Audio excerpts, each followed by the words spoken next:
Hello friends, you welcome to Shyam institute. So మనం ఈరోజు current అఫైర్స్లో భాగంగా ఈ కాన్సెప్ట్స్ డిస్కస్ చేద్దాం.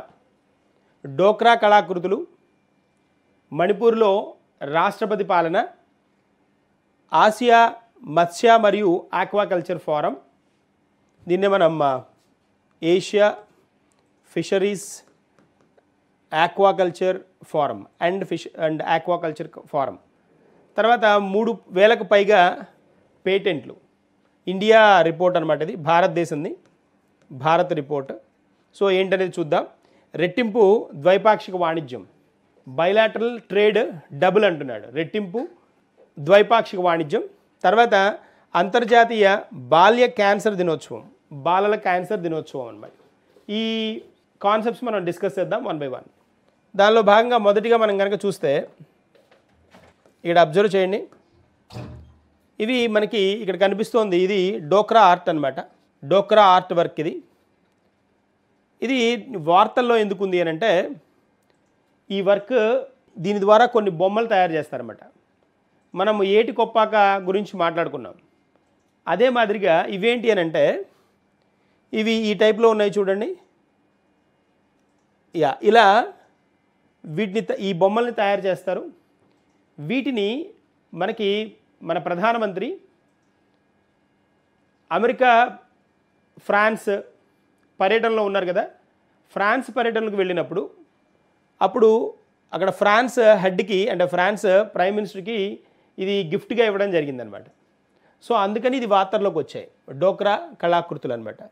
ఇది చూడండి, ఇలా వీళ్ళ మౌల్డ్స్ చేసి ఇదిగోండి ఇలా మనకి దారాల్లాగా వస్తున్నాయి చూడండి, వీటిని చుడతారనమాట. వీటిని ఇదిగోండి ఇలా మట్టితో చేసిన బొమ్మలకి చుట్టేసేసి దాన్ని వాళ్ళు ఏం చేస్తారు అంటే ఒక అల్యూమినియం మెడల్ మోడల్లో వచ్చే విధంగా తయారు చేస్తారనమాట.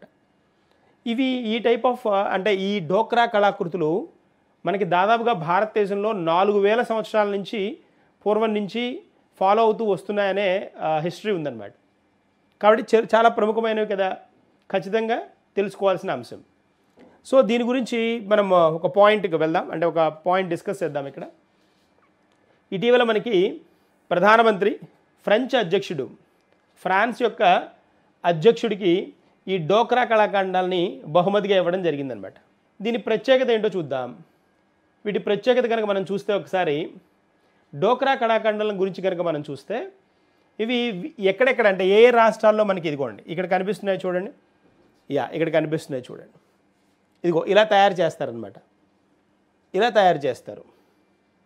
సో ఇక్కడ ఇవి మనకి కొన్ని రాష్ట్రాల్లో ఇప్పుడు ఛత్తీస్గఢ్ కానీ, జార్ఖండ్ కానీ, వెస్ట్ బెంగాల్ కానీ, ఒడిస్సా, ఛత్తీస్గఢ్, జార్ఖండ్, వెస్ట్ బెంగాల్ మరియు ఒడిస్సా, ఈ రాష్ట్రాల్లో ఈ విధమైన డోక్రా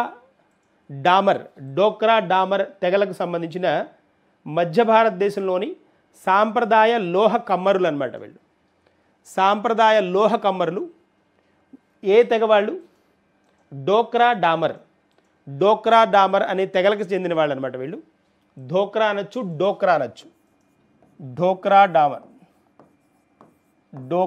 డామర్ ఈ తెగలకు చెందిన వాళ్ళు వీటిని ఇలా ఈ వృత్తిని ఎంచుకుంటారనమాట. కమ్మరి వృత్తి అనమాట, అది వీళ్ళు తయారు చేస్తారు. అందుకనే వీటికి డోక్రా వర్క్ అని, డోక్రా ఆర్ట్ అని దీన్ని పిలుస్తారనమాట.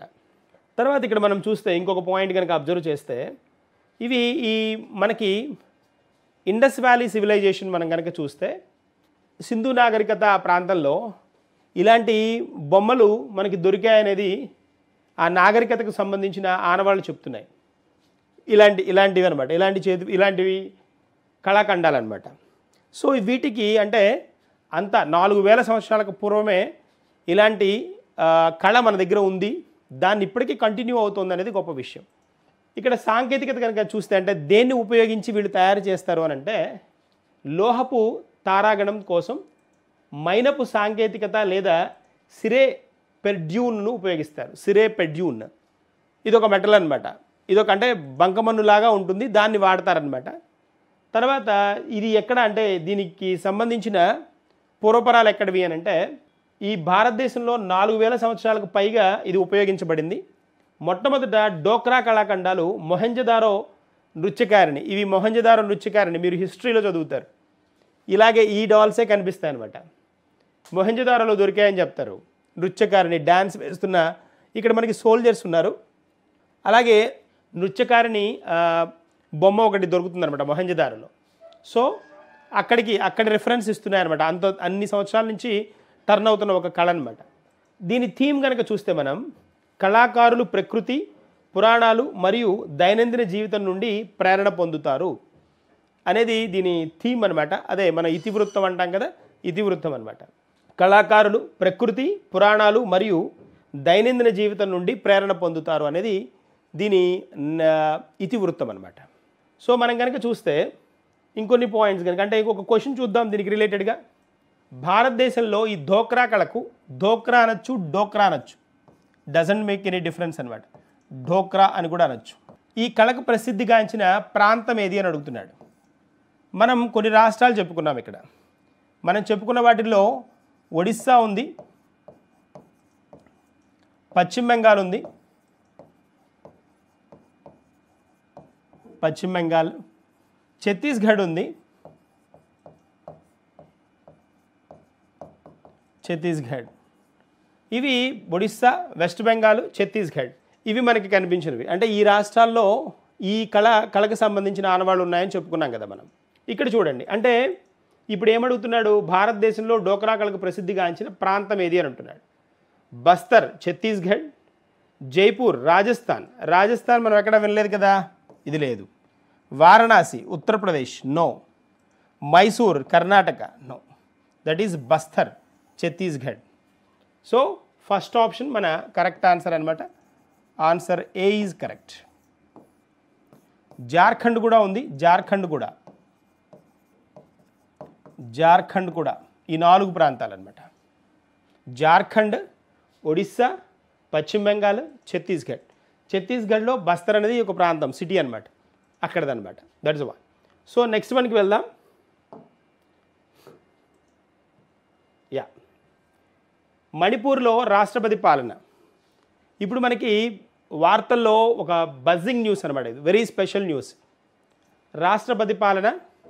ఇప్పుడు మనం దీనికి సంబంధించి, మణిపూర్కి సంబంధించి మనము కొన్ని స్పెషల్ పాయింట్స్ డిస్కస్ చేద్దాం. ఇప్పటికే మణిపూర్ ఎప్పటి నుంచో వార్తల్లో కనిపిస్తూ వస్తుంది మనకి.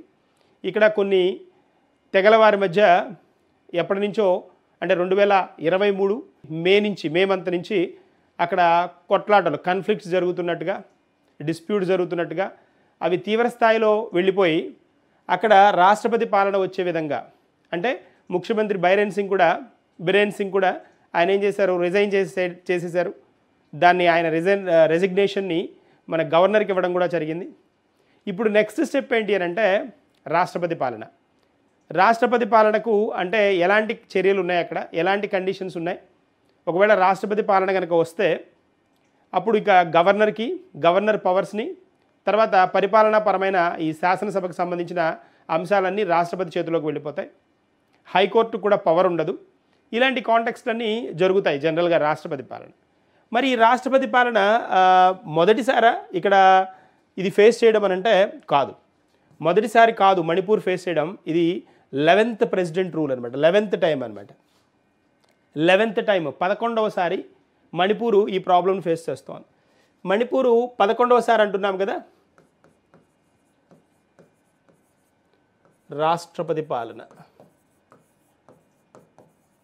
మరి ఈ రాష్ట్రం అసలు ఎప్పుడు ఏర్పడింది అని అంటే మనకి రాష్ట్ర ఏర్పాటు జరిగింది జూన్ 21, 1972 అనమాట.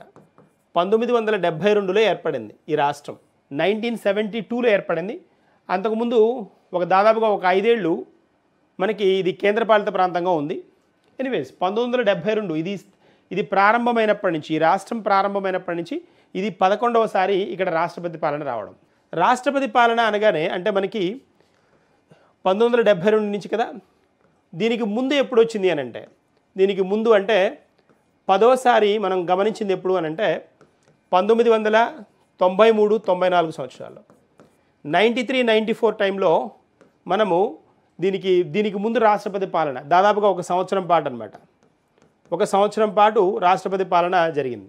అంటే ఇక్కడ ఇప్పుడు 11వసారి ఇది రాష్ట్రపతి పాలన ఇక్కడ రావడానికి రీజన్ ఏంటి అని అంటే, ఇక్కడ రాష్ట్రపతి పాలన రావడానికి మైతీ మరియు కుకీ ఈ 2 తెగల మధ్య కొట్లాటలు అనమాట. ఈ 2 తెగల మధ్య కొట్లాట. ఈ మైతీ గ్రూప్ ఏమని అడుగుతోంది అని అంటే, మమ్మల్ని ఎస్టీ వర్గీకరణలోకి తీసుకురండి అని అడుగుతోంది మైతీ. ఇప్పుడు విషయం అదే అనమాట. 11వసారి రాష్ట్రపతి పాలన కాల్ చేయడానికి చీఫ్ మినిస్టర్ ముఖ్యమంత్రి రిజైన్ చేయడానికి రీజన్ ఏంటి అని అంటే, వీళ్ళిద్దరు ఈ గ్రూపుల మధ్య ఈ తెగల మధ్య కొట్లాట అనమాట. మరి ఇప్పుడు 10వసారి రాష్ట్రపతి పరిపాలన జరిగినప్పుడు నాగాలు తర్వాత కుకీల మధ్య, అప్పుడు కుకీలు నాగాలకి మధ్య ఈ తెగల మధ్య ఈ 2 తెగల మధ్య ఘర్షణ వల్ల అప్పుడు రాష్ట్రపతి పాలనకు వెళ్లాల్సి వచ్చింది. ఎప్పుడు 93, 94లో. ఇది చాలా ఇంపార్టెంట్ వన్. మీరు ఎక్కడ వినుండరు అనమాట. ఇది కాన్సెప్ట్. ఇది మొదటిసారి కాదు, 11వసారి 11th టైం ఇక్కడ రాష్ట్రపతి పాలన వస్తుంది.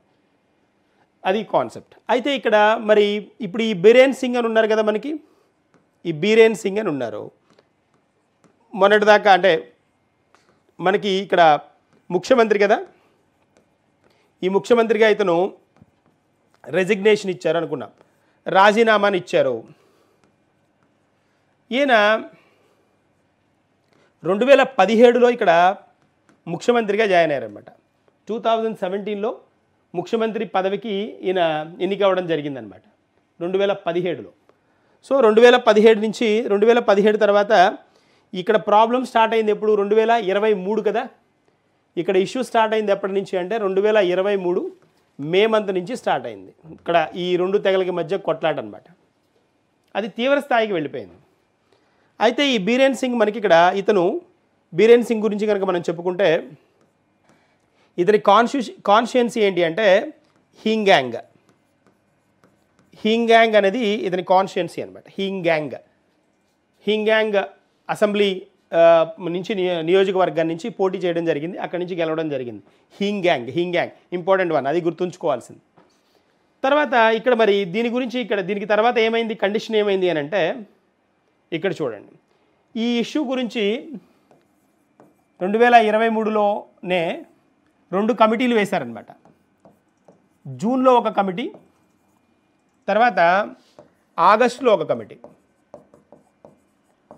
2023 జూన్లో అజయ్ లాంబా ఈయన వచ్చేటప్పటికి మనకి గౌహతి హైకోర్టు ప్రధాన న్యాయమూర్తి అనమాట.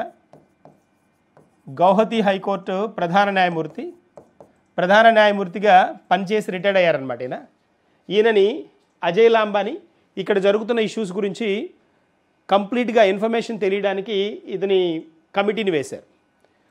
అంతేకాకుండా తర్వాత గీతా మిట్టల్ ఈవిడ వచ్చేటప్పటికి మనకి జమ్మూ కాశ్మీర్ హైకోర్టు ప్రధాన న్యాయమూర్తిగా పనిచేశారనమాట. ఈవిడ కమిటీ ఇంట్రడ్యూస్ చేశారు. అసలు ఇక్కడ ఏం జరిగిందో తెలుసుకోవడానికి ఈ కమిటీ వేయడం జరిగింది. కమిటీ మెంబర్స్ ఎవరెవరు ఉన్నారు, అజయ్ లాంబా అండ్ గీతా మిట్టల్. ఈ 2023లోనే వేశారు కమిటీలు. అజయ్ లాంబా కమిటీ జూన్లో, ఇది వచ్చేటప్పటికి ఇక్కడ గీతా మిట్టల్ కమిటీ వచ్చేటప్పటికి ఆగస్టులో వేశారు. తర్వాత ఇక్కడ మనకి జనరల్గా అత్యవసర పరిస్థితులు కొన్ని ఉంటాయి. అత్యవసర పరిస్థితుల్లో మనకి రాజ్యాంగం ప్రకారం కొన్ని అత్యవసర పరిస్థితుల్లో ఏం చేయొచ్చు అంటే, గవర్నమెంట్ చేంజ్ అవుతున్నప్పుడు, లేకపోతే ఏదైనా ఆర్థికపరమైన సమస్యలు వచ్చినప్పుడు, లేకపోతే ఇలాంటి యుద్ధాలు ఏమైనా జరుగుతున్నప్పుడు ఈ అత్యవసర పరిస్థితులుగా ట్రీట్ చేస్తారు, ఎమర్జెన్సీ అంటారు. ఇక్కడ మనకి నేషనల్ ఎమర్జెన్సీ అని ఒకటి ఉంటుంది. నేషనల్ ఎమర్జెన్సీ, ఈ నేషనల్ ఎమర్జెన్సీ మనకి ఆర్టికల్ 352 అనమాట. అధికరణ 352వ అధికరణ. ఇది ఎప్పుడు యూజ్ చేస్తారు అంటే, ఏవైనా యుద్ధాలు కానీ, లేకపోతే సైన్యం తిరుగుబాటు ఇలాంటివి జరిగినప్పుడు ఏం చేస్తారు అంటే, ఈ నేషనల్ ఎమర్జెన్సీని వాడతారు. జాతీయ అత్యవసర పరిస్థితి అంటారు. జాతీయ అత్యవసర పరిస్థితి. అదే ఇంకొక ఆర్టికల్ ఉంది మనకి 356 ఉంది, 356. ఇప్పుడు మన టాపిక్ అంతా దీనికి రిలేటెడ్ అనమాట. ఇదేంటి అంటే మనకి రాష్ట్రపతి పాలన గురించి చెప్తుంది. రాష్ట్రపతి పాలన, దాన్నే మనం ఏమంటాం, ప్రెసిడెంట్ రూల్ అంటాం. ప్రెసిడెంట్ రూల్ అని అంటాం. అంటే ఇక్కడ ఎలాంటి పరిస్థితుల్లో ఇది వాడతారు అని అంటే, ఒక రాష్ట్రంలో కనుక రాష్ట్రంలో రాజ్యాంగ విరుద్ధమైన లేదా రాజ్యాంగ పరిస్థితులు చేజారిపోతూ ఉంటే, రాజ్యాంగపరమైన పద్ధతులు జరగకపోయినా రాజ్యాంగ విధమైన పనులు జరగకుండా కొట్లాటలో కాన్ఫ్లిక్ట్లో తారాస్థాయికి కనుక వెళ్ళిపోయినప్పుడు ఈ పర్టికులర్ రాష్ట్రపతి పాలనని కాల్ చేస్తారు. ఇది అనమాట. ఇప్పుడు మనం మాట్లాడుకుంటోంది దీని గురించి. ఇంకొకటి మూడవది ఉంటుంది, అంటే ఇది ప్రెసిడెంట్ రూల్, ఇది నేషనల్ ఎమర్జెన్సీ, మూడవది ఫినాన్షియల్ ఎమర్జెన్సీ అని ఉంటుంది. ఫినాన్షియల్ ఎమర్జెన్సీ అంటే ఏంటి అంటే ఆర్థిక అత్యవసర స్థితి. ఇది దీనికి రిలేటెడ్ అధికరణ ఏంటి అంటే 360 అనమాట. ఇది ఎప్పుడు వాడతారు అని అంటే ఆర్థికపరమైన స్థిరత్వం లేనప్పుడు వాడతారు. దేశం కనుక ఆర్థికపరమైన స్థిరత్వాన్ని కోల్పోయినప్పుడు దీన్ని వాడతారు. ఆర్టికల్ 360 వాడతారు. ఇది అనమాట. ఈ మూడింట్లో ఇది మనకి చాలా ఇంపార్టెంట్. ఆర్టికల్ 356 అధికరణ 352 జాతీయ అత్యవసర పరిస్థితి, 356 రాష్ట్రపతి పాలన, 360 ఆర్థిక అత్యవసర పరిస్థితి. తర్వాత మరి నెక్స్ట్ మనకి వెళ్దాం. నెక్స్ట్ కాన్సెప్ట్ చూద్దాం. ఇక్కడ అబ్జర్వ్ చేస్తే ఒకసారి మనకిది Asian fisheries and aquaculture forum. దీన్నే ఏమంటాం మనం, ఏఎఫ్ అంటాం. ఏఎఫ్ అండ్ ఏఎఫ్ అనొచ్చు, లేదా ఏఎఫ్ అని పిలుస్తాం జనరల్గా. ఇది ఫోరం ఢిల్లీలో జరిగిందనమాట. రీసెంట్గా ఢిల్లీలో జరిగింది. చాలా ప్రాముఖ్యత సంతరించుకుందనమాట. అంటే భారతదేశానికి ఈ ఫిషరీస్ ఆక్వాకల్చర్లో ప్రపంచవ్యాప్తంగా ఒక ప్రముఖమైన పాత్ర ఉంది. మరి కాబట్టి 3 సంవత్సరాలకు ఒకసారి ఏం చేస్తారు అని అంటే ఈ ఫోరంని ఒక్కొక్క ప్లేస్లో జరుపుతారు. దానికి మనకి ఏఎఫ్ఎస్ అని ఉంటుందన్నమాట. ఏఎఫ్ఎస్ అని ఉంటుంది. అది మనకి కౌలాలంపూర్లో మలేషియాలో ఉంటుంది. అది వీటిని ఆర్గనైజ్ చేస్తుంది అనమాట. భారతదేశంలో ఇది మనకి రెండోసారి జరుగుతోంది. ఇది ఆల్రెడీ మనకి ఎనిమిదవది మన ఇండియాలోనే జరిగిందనమాట. సో ఇప్పుడు ఇది 14వది Asian fisheries and aquaculture forum. 14వది. సంచిక ఎన్నోది అంటే 14వది. విడుదల చేసింది ఎవరు అని అంటే ఇంట్రడ్యూస్ చేసింది ఎవరు, కేంద్ర మత్స్య పశుసంవర్ధక మరియు పాడి పరిశ్రమల శాఖ, ఎనిమల్ హస్బెండరీ ఫిషరీస్ మినిస్ట్రీ అనమాట. సో ఇక్కడ మనకి న్యూఢిల్లీలో జరిగింది. ఎక్కడ జరిగింది అంటే న్యూఢిల్లీలో. సో మరి దీనికి రిలేటెడ్గా కొన్ని అంశాలు చూద్దాం, కొన్ని పాయింట్స్, అడిషనల్ పాయింట్స్ అబ్జర్వ్ చేద్దాం. ఇది 3 సంవత్సరాలకు ఒకసారి జరుగుతుందని చెప్పుకున్నాం. 3 years once. ట్రైఎనియల్ అంటారు. ట్రైఎనియల్ అని పిలుస్తారు. 3 సంవత్సరాలకు ఒకసారి జరిగితే ట్రైఎనియల్, 2 సంవత్సరాలకు ఒకసారి జరిగితే బైఎనియల్ అంటాం, సంవత్సరానికి ఒకసారి జరిగితే యాన్యువల్ అంటాం. యాన్యువల్, బైఎనియల్, ట్రైఎనియల్. ట్రైఎనియల్ అంటే 3 సంవత్సరాలకు ఒకసారి, బైఎనియల్ అంటే 2 సంవత్సరాలకు ఒకసారి, యాన్యువల్ అంటే సంవత్సరానికి ఒకసారి. ఇది ట్రైఎనియల్ అనమాట. 3 సంవత్సరాలకు ఒకసారి జరిగే ఫోరం. భారతదేశం ఆతిథ్యం ఇచ్చింది మొదటిసారి ఎప్పుడు అని అంటే 8వది ఇచ్చింది 2007లో అనమాట. 2007లో కొచ్చిలో జరిగిందనమాట. ఇది 2007లో మనకి ఇది కొచ్చిలో జరిగింది, కేరళ. సో ఇప్పుడు ఎక్కడ జరుగుతోంది అని అంటే ఢిల్లీలో జరుగుతోంది. దీన్ని ఎవరెవరు నిర్వహిస్తారు అంటే మనకి దీన్ని ఐసీఏఆర్తో పాటు మనకి Asia fisheries society Indian branch AFSIB ఉంటుంది. ఇవి తర్వాత మనకి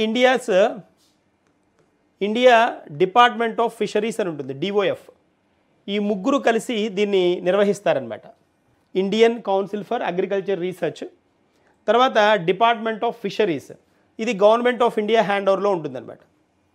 ఇది న్యూఢిల్లీలో ఉంటుంది, మనకు తెలిసి ఇది చాలాసార్లు విన్నాం కదా. తర్వాత IFSIB ఇది వచ్చేటప్పటికి మంగళూరులో ఉంటుంది. మంగళూరు అంటే ఇదేంటి అని అంటే AFS ఏషియన్ ఫిషరీస్ సొసైటీ అనేది మనకి కౌలాలంపూర్ మంగళూరులో ఉంది, కౌలాలంపూర్ మలేషియాలో ఉంది. దాని ఇండియన్ బ్రాంచ్ ఎక్కడ ఉంది అని అంటే ఇండియా బ్రాంచ్ వచ్చినప్పటికీ మనకి మంగళూరులో ఉంది అనమాట, మంగళూరులో ఉంది. మెయిన్ హెడ్ ఆఫీస్ ఏఎఫ్ఎస్ ఎక్కడ ఉంది, ఏషియన్ ఫిషరీస్ సొసైటీ ఎక్కడ ఉంది అని అంటే మనకి కౌలాలంపూర్ మలేషియా. ఇండియన్ బ్రాంచ్ ఎక్కడ ఉంది ఏఎఫ్ఎస్ది, ఏఎఫ్ఎస్ ఇండియన్ బ్రాంచ్ కదా, ఇండియన్ బ్రాంచ్ బెంగళూరులో ఉంది, బెంగళూరు అనమాట. సో ఇప్పుడు మనం ఇంకొక పాయింట్ ఇక్కడ అబ్జర్వ్ చేస్తే ఇక్కడ చూడండి ఒకసారి. ఇక్కడ మరి భారతదేశం మత్స్యరంగ పరిస్థితి ఎలా ఉంది, భారతదేశం మత్స్యరంగంలో ఎంత యాక్టివ్గా ఉంది అని అంటే ఇవి చాలా చాలా ఇంపార్టెంట్ ఏరియా. ఇది క్వశ్చన్ ఇక్కడ అడగచ్చు, ర్యాంక్స్ అనమాట ఇవి. చైనా ప్రపంచంలో మొదటి ప్లేస్లో ఉంది. చైనా తర్వాత భారతదేశం 3వ అతిపెద్ద చేపల ఉత్పత్తిదారు మరియు ప్రపంచంలో 2వ అతిపెద్ద ఆక్వాకల్చర్ దేశం. చైనా, జపాన్ మొదటి 2 స్థానాల్లో ఉన్నాయి. భారతదేశం 3వ అతిపెద్ద చేపల ఉత్పత్తిదారు. ప్రొడక్షన్లో 3వ పెద్దది ఇండియా, ప్రొడక్షన్లో థర్డ్ లార్జెస్ట్ వన్. ప్రపంచంలో 2వ అతిపెద్ద ఆక్వాకల్చర్ దేశం ఇది చైనా. తర్వాత చైనా మొదటి ప్లేస్లో ఉంది, 2వ ప్లేస్లో ఆక్వాకల్చర్లో. ఆక్వాకల్చర్ అంటే వాటర్కి రిలేటెడ్గా ఉన్న అన్నీ, అంటే ఏమవచ్చు, ప్రాన్స్ అవ్వచ్చు, ఫిషెస్ అవ్వచ్చు. ఆక్వాకల్చర్ అంటే అన్నీ వాటర్కి సంబంధించిన అన్ని ప్రొడక్ట్స్లో మనం సెకండ్ పొజిషన్లో ఉన్నాం, 2వ అతిపెద్దది. ఇంపార్టెంట్ వన్, ఇది చాలా ఇంపార్టెంట్ వన్. తర్వాత భారతదేశం చేపల ఎగుమతుల్లో ఎక్స్పోర్ట్స్కి వచ్చేటప్పటికి ఎక్స్పోర్ట్స్లో ప్రపంచవ్యాప్తంగా 4వ స్థానంలో ఉన్నాం. ఎక్స్పోర్ట్ అంటే మన దగ్గర నుంచి ఎక్స్పోర్ట్ చేయడంలో 4వ స్థానంలో ఉన్నాం. మొదటి ప్లేసెస్లో చైనా, జపాన్లు ఉన్నాయి. ట్యూనా ఫిష్ లాంటివి మనకి జపాన్ చాలా ఫేమస్ కదా, సో అవే ఫస్ట్ పొజిషన్లో ఉన్నాయి. ప్రపంచ చేపల ఉత్పత్తికి మన వాటా ఎంత అంటే 7.7%. ఇండియా కాంట్రిబ్యూషన్ ఎంత 7.7% అనమాట. ఎన్నో పెద్ద దేశం, ఎగుమతుల్లో 4వ పెద్దది, ఉత్పత్తిలో 3వ పెద్దది. తర్వాత ఆక్వాకల్చర్లో 2వ పెద్ద దేశం. చేపల ఉత్పత్తిలో అగ్రగామి రాష్ట్రాలు ఏంటి, ఇది కూడా ఇంపార్టెంట్ వన్. అగ్రగామి రాష్ట్రాల్లో చూడండి, మన ఆంధ్రప్రదేశ్ ఉంది, పశ్చిమ బెంగాల్ ఉంది, కర్ణాటక ఉన్నాయి.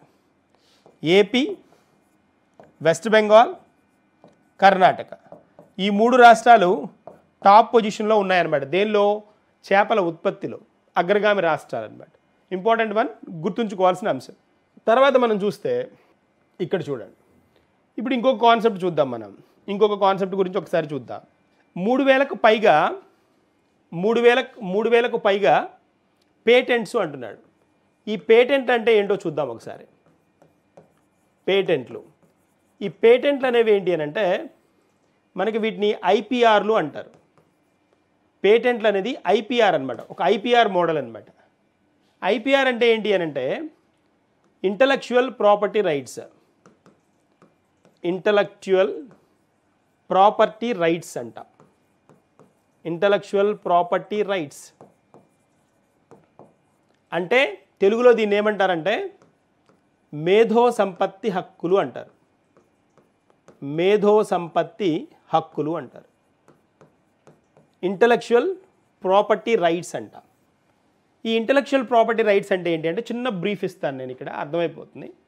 అంటే మన దేశంలో ఉన్న మౌలిక సదుపాయాలతోటి మనమే స్వచ్ఛందంగా మన మేధస్సును ఉపయోగించి ఏవేవైతే వస్తువులని మనం కనుగొంటామో, మెషిన్స్ని కనుగొంటామో, ఏదైతే పరికరాలను కనుగొంటామో వాటికి ఏం చేస్తారు అంటే ఇంకెవరు వాటిని కాపీ కొట్టకుండా, ఇంకెవరు వాటిని తయారు చేయకుండా మనం పేటెంట్ హక్కులు తీసుకుంటాం. దానికి ప్రపంచవ్యాప్తంగా విపో అనే సంస్థ ఉందన్నమాట. ప్రపంచవ్యాప్తంగా విపో అనే సంస్థ ఉంది, వరల్డ్ ఇంటలెక్చువల్ ప్రాపర్టీ ఆర్గనైజేషన్ అంట. ఇంటలెక్చువల్ ప్రాపర్టీ ఆర్గనైజేషన్ ప్రపంచ మేధో హక్కుల సంస్థ అనమాట. ఇది మనకి ఎక్కడ ఉంది అని అంటే ఇట్స్ లొకేటెడ్ ఇన్ జెనీవా అనమాట. జెనీవా స్విట్జర్లాండ్లో ఉంది. ఇది ఏం చేస్తుంది అంటే ఇలా ఏమైనా కొత్త పరికరాలను, కొత్త వ్యవస్థలను కనుక్కుంటే, కొత్త సిస్టమ్లను కనుక్కుంటే, లేదా కొత్త మెషినరీని కనుక్కుంటే వాటిని చెక్ చేసి వాటికి ఐపీఆర్లు ఇస్తుంది అనమాట. ఇంటలెక్చువల్ ప్రాపర్టీ రైట్స్ని గుర్తిస్తుంది అనమాట. అలా భారతదేశం 2019 నుంచి మనం గమనిస్తే 2019 నుంచి 2024 ఎండ్ అంటే ఇక్కడ ఏప్రిల్ నుంచి డిసెంబర్ 31 జనవరి 2019 నుంచి డిసెంబర్ 2024 లోపు మన పేటెంట్లు ఎన్ని అయ్యాయి అంటే 3000 పైన అయ్యాయి. ఇప్పుడు ఇవన్నీ అవే అనమాట పేటెంట్స్ అనమాట. 3000 దాటాయి అనమాట. ఇది గొప్ప విషయమే. ఎందుకంటే in a span of less than మనకి ఒక స్పాన్ కనుక చూస్తే 10 సంవత్సరాల లోపే కదా ఇది. 2019 నుంచి 24 దాకా అంటే కరెక్ట్గా మనం ఆలోచిస్తే 5 సంవత్సరాలు అంటే హాఫ్ డికేడ్ కదా. ఈ హాఫ్ డికేడ్లో మనం అచీవ్ చేసింది ఎంత అంటే 3000కు పైగా పేటెంట్లు సాధించాం. ఇది గొప్ప విషయం, చెప్పుకోదగ్గ అంశం. అది అందుకని ఇది వార్తల్లో ఉందన్నమాట. చాలా చాలా ఇంపార్టెంట్ వన్. ఇప్పుడు మనకి ఏమడుగుతాడు అంటే ఇదిగోండి దీని హెడ్ క్వార్టర్స్ అడగడమో ఎన్ని దాటాయని అడగడమో ఇలాంటి పాయింట్స్ చేస్తాయి. ఎందుకు అని అంటే ఒకప్పుడు 2019కి ముందు మీరు కనుక అబ్జర్వ్ చేస్తే ఈ పేటెంట్ హక్కులు పొందిన దేశాలలో చాలా లీస్ట్ పొజిషన్లో ఉండేది ఇండియా. అలాంటిది ఇలా ఇప్పుడు టాప్ పొజిషన్కి వచ్చేసింది. Good, one of the best country కింద వస్తుంది. అంటే మనకంటే ముందు కంట్రీలు లేవా అంటే ఉన్నాయి. చైనా ఉంది, అమెరికా ఉంది, చాలా కంట్రీస్ ఉన్నాయి. కానీ ఏంటంటే మన ర్యాంక్ మెరుగుపడింది అనేది చెప్పుకుంటున్నాం. ఇక్కడ శాస్త్ర పారిశ్రామిక పరిశోధనలు బయోటెక్నాలజీ రంగాల్లో ఏటా మనకు వస్తున్న పేటెంట్లు పెరుగుతున్నాయి గ్రాడ్యువల్గా. ఏ రంగాల్లో? శాస్త్ర పారిశ్రామిక పరిశోధనలు బయోటెక్నాలజీ రంగాల్లో. బయోలాజికల్ ఇంజనీరింగ్, ఫార్మా వంటి రంగాల్లో కేంద్ర శాస్త్ర పారిశ్రామిక పరిశోధన విభాగం డిఎస్ఐఆర్ అంట. డిఎస్ఐఆర్ ఢిల్లీలో ఉందన్నమాట. ఇది డిఎస్ఐఆర్ అంట. డిఎస్ఐఆర్ అంటే ఏంటి అని అంటే మనకి శాస్త్ర పారిశ్రామిక పరిశోధన విభాగం. దీని నుండి వస్తున్నవి అంటే డిఎస్ఐఆర్లో కానీ సిఎస్ఐఆర్లో కానీ ఉంటారనమాట. వీటిని తయారు చేస్తూ ఉంటారనమాట. భారతదేశంలో డిఎస్ఐఆర్ నుంచి సిఎస్ఐఆర్ నుంచి మనకు వస్తూ ఉంటాయి. ఏంటి? ఇలాంటి కొత్త రకాలైన వ్యవస్థలను కనుక్కుంటూ ఉంటారు. సో అంటే కొత్త వస్తువులను కొనుక్కోవడం, పేటెంట్లు తీసుకోవడం వాటికి చేస్తుంటారు ఎక్కువ. ఇక్కడ కనుక మనం గమనిస్తే ఈ డిఎస్ఐఆర్, సిఎస్ఐఆర్ అంటే council of scientific and industrial research. DSIR అంటే సైంటిఫిక్ అండ్ ఇండస్ట్రియల్ రీసెర్చ్ అనమాట. సో ఇది ఈ శాస్త్ర పారిశ్రామిక పరిశోధన విధానం అనమాట. తర్వాత సిఎస్ఐఆర్ ఒకటి, శాస్త్ర పారిశ్రామిక పరిశోధన మండలి. ఇది ఈ రెండింటికి మనం కనుక గమనిస్తే దాదాపుగా 6 ఏళ్లలో 2400కు పైగా పేటెంట్లు వచ్చాయి. Biological sciences, biotechnology, agriculture biotechnology వంటి రంగాల్లో దాదాపుగా 600 వచ్చాయి. అంటే మొత్తం 3000 దాటాయి కదా. కాబట్టి ఇది అనమాట. సో పేటెంట్ల పాటలో 3000 దాటాం. ఇది గుడ్ నెంబర్. ఐపీఆర్ అంటే తెలియాలి. ఐపీఆర్ అంటే మేధో సంపత్తి హక్కులు, ఇంటలెక్చువల్ ప్రాపర్టీ రైట్స్. తర్వాత వరల్డ్ ఇంటలెక్చువల్ ప్రాపర్టీ ఆర్గనైజేషన్ అంట. ఇది జెనీవా, స్విట్జర్లాండ్లో ఉంది. తర్వాత డిఎస్ఐఆర్, సిఎస్ఐఆర్ ఈ రెండు మనకి ఢిల్లీలో ఉన్నాయన్నమాట. ఢిల్లీలో ఉన్న పరిశోధనా సంస్థలు పారిశ్రామిక శాస్త్రం సంబంధించి శాస్త్ర పారిశ్రామిక పరిశోధన సంస్థ ఇది వచ్చేటప్పటికి మండలి అనమాట. That's one. సో ఈ రెండు మొత్తం చూడండి. ఇక్కడ మనం మొత్తం ఇవి రెండు కనుక యాడ్ చేస్తే టోటల్గా ఈ 6 సంవత్సరాల్లో ఈ కంప్లీటెడ్ 5 ఇయర్స్ అనండి, లేదా 6 సంవత్సరాలు 6 సంవత్సరంలో అనుకోండి. ఈ 6 సంవత్సరాల్లో మనకు వచ్చింది ఎంత అనంటే దాదాపుగా 3000 దాటాయి.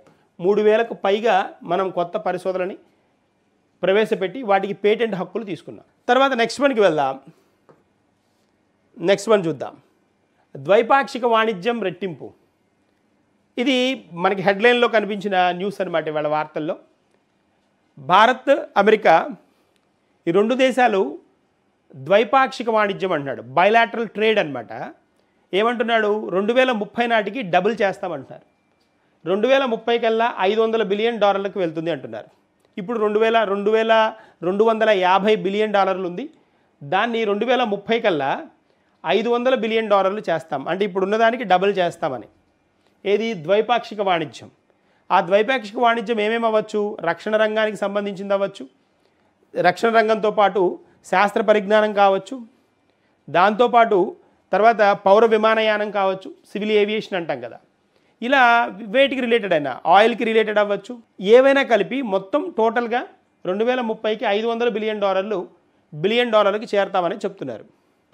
తర్వాత ఇక్కడ భారత్కు F-35 యుద్ధ విమానాలను కూడా మేము ఇవ్వడం జరుగుతోంది అంటున్నారు. F-35 వచ్చేటప్పటికి మనకి ఈ F-35 మోడల్ వచ్చేటప్పటికి అమెరికా అన్నమాట. F-35 అంటున్నాం. ఈ F-35 అమెరికా మనకిస్తున్న, అమెరికా దగ్గర నుంచి మనం కొంటున్న యుద్ధ విమానాలు అన్నమాట. అలాగే రష్యా కూడా మనకి కొన్ని యుద్ధ విమానాలను చెప్తోంది. Su-70 అంటాం, Su-70 అనేది యుద్ధ విమానాలు రష్యా నుంచి మనం ఒప్పందం ఉందన్నమాట. ఇప్పుడు ఈ రెండింటిలో దేనికి ఇండియా మొగ్గు చూపుతుంది అనేది కూడా మనకి చాలా ఉత్కంఠతగా ఉందన్నమాట. ఉత్కంఠత చాలా క్రియేట్ చేస్తుందన్నమాట. ఎందుకు అనంటే మనకి భారతదేశం ఎలాంటి దేశం అంటే అమెరికాని రష్యాని ఈ రెండు ఫ్రెండ్స్ కాదు. ఈ రెండు ఏంటి, ఆ రెండు వాళ్ళిద్దరి మధ్య పచ్చిగడ్డి కూడా బగ్గుమంటుంది కదా. అలాంటి దేశాలకి ఇద్దరితోటి వాణిజ్య ఒప్పందాలు ఉన్న దేశం భారతదేశం. కాబట్టి ఎలా హ్యాండిల్ చేస్తుంది అనేది చాలా ఇంపార్టెంట్.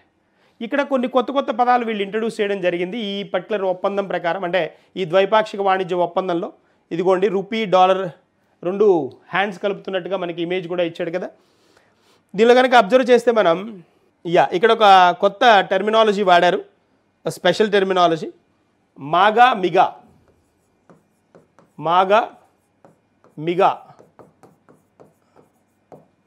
మిగా అనే కాంటెక్స్ట్ ఇది న్యూస్లో కనిపించింది అనమాట. ఈ ఒప్పందం సందర్భంగా ట్రంప్ నినదించిన, ట్రంప్ ఏమంటున్నారంటే ట్రంప్ మాగా అని అంటున్నారు. ట్రంప్ మాగా, మోడీ వచ్చేటప్పటికి మిగా, వీళ్ళ కాన్సెప్ట్ అనమాట ఇది. అంటే ఏంటి అంటే మాగా అంటే ఏంటి అంటే make America great again, make America great again, మళ్ళీ అమెరికాని గొప్పదిగా తీర్చిదిద్దాలి అనేది ట్రంప్ చెప్తున్నాడు. మరి నరేంద్ర మోడీ 3.0 కదా, ఈయన 3.0, ఈయన 2.0 కదా. ట్రంప్ 2.0 రెండవసారి గెలిచారు, రెండవసారి కదా అవుతుంది. మనది మోడీది వచ్చేటప్పటికి 3.0 కదా, మూడవసారి కదా. సో ఇతనికి ఏంటి అని అంటే మోడీ టర్న్ ఏంటి అని అంటే మిగా అంటే మేక్ ఇండియా గ్రేట్ అగైన్, మళ్ళీ భారతదేశాన్ని గొప్పదిగా తీర్చిదిద్దడం అనమాట. ఇది వీళ్ళ నినాదాలు అనమాట, మాగా మిగా. సో ఈ స్ఫూర్తితోటి వీళ్ళు ప్రధాని మోడీ ప్రకటించడం జరిగింది. మోడీ ట్రంప్ చెప్పారు ఇది రెండూ కలిసి మెగా భాగస్వామ్యంగా మారబోతున్నాయని ధీమా వ్యక్తం చేశారు. మరి అమెరికాకు కూడా భారతదేశ అవసరం ఉంది. ఎందుకు అనంటే వ్యూహాత్మకంగా చాలా ప్రత్యేకమైన దేశం భారతదేశం. ఇక్కడ నుంచి చాలామంది మనకి శాస్త్రవేత్తలు కానీ వైద్య రంగ నిపుణులు కానీ మనకి అమెరికాలో ఉన్నారు, అక్కడ సేవలను అందిస్తూ ఉన్నారు. సో ఇలాంటి వాటిని తర్వాత పోతే మనకి ద్వైపాక్షికంగా కూడా చాలా మంచి సంబంధాలు ఉన్నాయి అమెరికాతో. వీటన్నిటిని పెంపొందించుకోవాలి అని అంటే ట్రంప్ ఈ ఉన్న 5 సంవత్సరాలలో ఇంకా 4 ఉందే కదా. సో ఇవన్నీ చాలా ప్రాముఖ్యత సంతరించుకున్నవే అన్నమాట. That is one. తర్వాత ఇక్కడ మనం ఒకసారి చూద్దాం. ఇక్కడ ఇంకొన్ని పాయింట్స్ అడిషనల్గా చెప్పారు. మనకి యుఎస్ తోటి, అమెరికా తోటి మిషన్ 500 అంటే 2030 నాటికి $500 బిలియన్ కదా, $1 బిలియన్ టార్గెట్ కదా. అందుకనే దాన్ని మిషన్ 500 అంటున్నారు, మిషన్ 500. దీంతో మనకి ఈ ఇస్రో తోటి శాస్త్ర పరిజ్ఞానానికి సంబంధించిన అంశాలలో వేటితోటి టైఅప్ ఉన్నాయనంటే మనకి నాసా అండ్ ఇస్రో ఈ రెండింటి సంయుక్తంగా ఇంట్రడ్యూస్ చేసిన యాక్సియం, AXIOM, యాక్సియం అనేది యాక్సియోమ్ మిషన్ అనమాట. యాక్సియోమ్ మిషన్, ఈ యాక్సియోమ్ మిషన్ ద్వారా ఏంటి అంటే వీళ్ళ నలుగురిని వీళ్ళు ISSకి పంపుతున్నారు, ఇంటర్నేషనల్ స్పేస్ స్టేషన్కి అనమాట. ఇంటర్నేషనల్ స్పేస్ స్టేషన్కి పంపిస్తున్నారు ఈ నలుగురిని. వీళ్ళలో మన భారతీయుడు ఉన్నారనమాట, శుభాంశు శుక్లా కదా, ఇతన్ని పంపిస్తున్నారు. సో ఇది ఒక ఒప్పందం, ఇదొక అగ్రిమెంట్ ఉంది అమెరికాతోటి. తర్వాత మనం కనుక ఇంకొకటి చూసామంటే ఇక్కడ త్వరలో మనము ఇక్కడ నిసార్, ఇదొకటి నిసార్ అనేది NASA ISRO synthetic aperture radar అనమాట. ఖచ్చితంగా అడుగుతాడు ఇది. NASA ISRO synthetic aperture radar, దాన్నే నిసార్ అంటారనమాట. దాన్నే నిసార్ అంటాం. ఇదిగోండి నిసార్ నాసా మరియు ఇస్రో సింథటిక్ అపార్చర్ రాడార్ అనమాట. ఈ మిషన్ని ప్రయోగించనున్నాం మనం. కాబట్టి ఇక్కడ కూడా యుఎస్ తోటి అగ్రిమెంట్స్ ఉన్నాయి.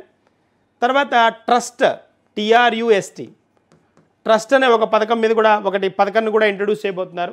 Trust, TRUST, transforming the relationship utilizing strategic technology, transforming the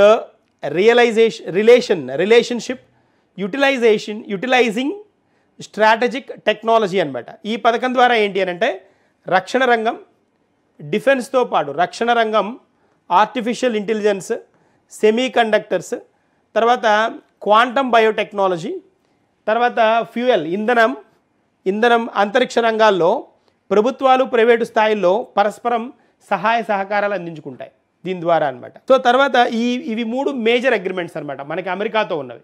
మరి ఇవన్నీ సక్సెస్ అయ్యాయి అని అంటే మనకి మిషన్ 500 అచీవ్ చేసినట్టే మనం, అది పాయింట్. సో ఇవి గుర్తుంచుకోవాల్సిన అంశాలు. నిసార్ ఒకటి చాలా ఇంపార్టెంట్, నిసార్. తర్వాత వచ్చేటికి నాసా, ఇస్రో, యాక్సియం మిషన్ గుర్తుంచుకోవాలి.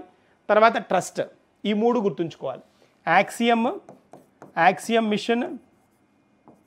మిషన్, తర్వాత నిసార్, NISAR, నిసార్, తర్వాత ట్రస్ట్ పథకం. ఇవి 3 మనకి ఎవరితోటి ఒప్పందాలు? యుఎస్ ఇండియా ఒప్పందాలు. That's one. తర్వాత నెక్స్ట్ వన్కి వెళ్దాం. నెక్స్ట్ వన్ చూద్దాం. ఇక్కడ చూడండి, ఇదిగోండి, వీళ్ళు F-35, SU-70 అనుకున్నాం కదా, ఈ 2 అనమాట ఇక్కడికి మనకు కనిపిస్తున్నాయి చూడండి. ఇదిగోండి ఈ 2 డీల్, ఇది S-57, ఇది S-57, 70 కాదు 57, S-57. తర్వాత F-35 ఇది SU-57 అనమాట. ఈ 2 డీల్ అనమాట మనది. సో ఈ డీల్లో మనకి ఇక్కడ మనం కనుక అబ్జర్వ్ చేస్తే ఇదిగోండి, ఇవి ఫ్లైట్. ఈ 2 జనరల్గా ఇలాంటి యుద్ధ విమానాలు 2 దేశాలకి అగ్రిమెంట్ జరిగినప్పుడు ఒక చోట కనిపించవు ఎక్కడ. కానీ మనకి రీసెంట్గా జరిగిన ఏరో ఇండియా బెంగళూరులో జరిగిన ఈ పర్టికులర్ ఎక్స్పోలో, ఏరో ఇండియా ఎక్స్పోలో ఈ 2 ఒకే చోట కనిపించాయి అనమాట. F-35, SU-57 ఈ రెండింటిని ఒక చోటకి తీసుకొచ్చారనమాట. అది స్పెషల్ థింగ్ కింద చెప్పుకోవాలి మనం. F-35 SU-57 అనమాట. 57 అనమాట. ఇది ఇస్ ద పాయింట్. సో తర్వాత మనము నెక్స్ట్ వన్కి వెళ్దాం. ఓకే, ఇక్కడ చూడండి, అంతర్జాతీయ బాల్య క్యాన్సర్ దినోత్సవం, బాలల క్యాన్సర్ దినోత్సవం. చిన్నపిల్లలకే ఈ క్యాన్సర్ ఎఫెక్ట్ అవుతూ ఉంటుంది కదా కొన్ని సందర్భాల్లో రకరకాల రీజన్స్ వల్ల. సో దీనికి రిలేటెడ్గా దీన్ని అబ్జర్వ్ చేస్తూ మనకు ఒక డే ఉందన్నమాట, స్పెషల్ డే ఉందన్నమాట. అది మనకి it is observed on February 15th అనమాట. February 15th మనకి అంతర్జాతీయ బాలల క్యాన్సర్ దినోత్సవంగా అబ్జర్వ్ చేస్తారు. International childhood cancer day. బాల్య అన్న కూడా కరెక్టే, చైల్డ్హుడ్ అంటున్నాం కదా, చైల్డ్హుడ్ అంటే బాల్యము కదా, బాల్య క్యాన్సర్ దినోత్సవం కింద మనం ట్రీట్ చేయొచ్చు దీన్ని.